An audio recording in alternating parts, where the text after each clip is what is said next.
From Exile to the New Testament, Part 1. In the book of Daniel, chapter 2, King Nebuchadnezzar has a dream, an image, maybe a statue made of different kinds of metals. Daniel, then a young man, explains the dream to the king. It involves a series of different empires that will rise and fall. In chapter 7, Daniel is no longer a young man. This time he has a dream. An angel explains, verse 17, "These great beasts which are four kings which shall arise out of the earth." Now different commentators match these up in different ways, but we can all agree that it would be helpful to know something about the history of the ancient Middle East when trying to make sense of the Bible. The goal of these videos is to give more information than the Bible student needs, less information than the history student would want, making no one happy. A simple timeline might look like this: Babylon, Persia or Media-Persia, Greece, by which we mean the empire left over by Alexander the Great, and Rome.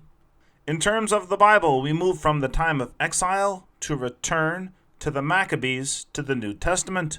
These events are described in books of history, explained in books of prophecy, and meditated on in wisdom literature. But our focus will be less on the Bible texts themselves, more on how and where these texts fit into history and geography, and another empire of note. And of course, we'll be keeping our eyes on Jerusalem in Judea, and we'll pick up the story in the 7th century, that's the 600s BC, even though some of these cultures are much older, thousands of years older. Egypt has even experimented with monotheism. Sumerian culture is older still, reaching back to 5000 BC. Greece is younger. The Greeks are always young. But Greece has already gone from the high civilization of Mycenae through a dark age to the Olympic Games. Rome and Persia are younger still, but we're interested in the nation Israel, which, as we know, has already had centuries of history in Jerusalem and the land of Judah.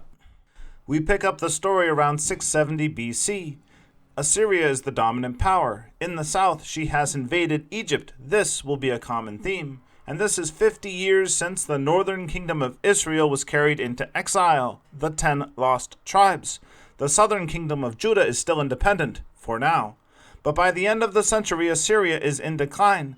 Now they're counting on help from Egypt against a rising power, Babylon. First, Nineveh is captured. Then Egypt is defeated. More on this battle in a second. Finally, Babylon is left in total control of the area, all of which gives context to the final 5 kings of Judah. You could view this, as a straightforward story of an independent Jerusalem being sacked by Babylon.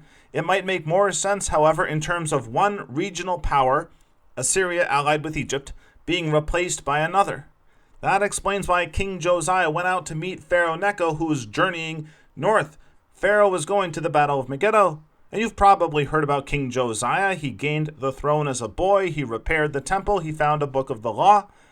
And Pharaoh Necho lost that battle, but is still now in control of Palestine. He needs to punish Jerusalem, so he kidnaps a new king and brings him into exile in Egypt. Egypt then puts another son of Josiah on the throne. Jehoiakim is a tyrant and is in power in 605. That's when Babylon prevailed at the Battle of Carchemish. And that gets a little bit confusing because 2 Chronicles chapter 35 will talk about Josiah going to Carchemish, and that's the area where the Battle of Megiddo was fought. Anyway, Babylon is now in control of the area. Judah has gone from being a vassal of Egypt to a vassal of Babylon. This is an event marked by the first Babylonian deportation. Sons of the nobility, including Daniel, are taken into Babylon to serve as court translators. And this makes sense if you're Babylon and you've just acquired a new client state, Jerusalem, you're going to want some translators. But Jehoiakim rebels against Babylon. Nebuchadnezzar lays siege to Jerusalem. One king is killed and his son is taken to Babylon. Other notables and craftsmen, including Ezekiel, are taken also. The second deportation. Jehoiachin will eventually be treated well there and allowed to eat at the king's table. Zedekiah, another son of Josiah, is placed on the throne by Babylon. Jeremiah pleads with the king to accept the situation, not to rebel. But Zedekiah looks for help from Egypt, not from God's prophet. He rebels. The Babylonians respond by leveling the city and the temple and carrying the population off to exile, the third deportation. The prophet Jeremiah remains in the land after the fall of the temple for a short time, but he is eventually taken, guess where? To Egypt. In chapter 43, Jeremiah explains that Babylon will defeat Egypt's military. They do, but Babylon never fully occupies that land. Historians call this the 26th dynasty. Meanwhile, in the east, Daniel and Ezekiel are at work in Babylon. Daniel's career takes him all the way to the next empire, Persia, which is great news for the Jews in exile. Cyrus's decree allows them to return to Jerusalem to rebuild their city and temple. The first half of Ezra describes Zerubbabel's efforts to rebuild the temple, which, after some delays, is completed in 516 BC. The minor prophets of Haggai and Zechariah help interpret this event. They urge Israel to faithfulness, to complete the temple even as the people are forced to acknowledge that this temple does not fulfill all the promises made by the prophets, the promises that kept hope alive in exile. Zerubbabel's temple doesn't even match up to Solomon's. They will have to continue in faith to await the Messianic age. And you may have heard of Jeremiah's prophecy of 70 years of exile. This length of time, fun fact, corresponds to either the first deportation to Cyrus's decree or to the destruction of the temple to the rebuilding of the next. Back in Jerusalem, a second return begins after a 60-year pause. A group, including Ezra the priest himself. This is followed by a third return when Nehemiah will rebuild the walls of the city.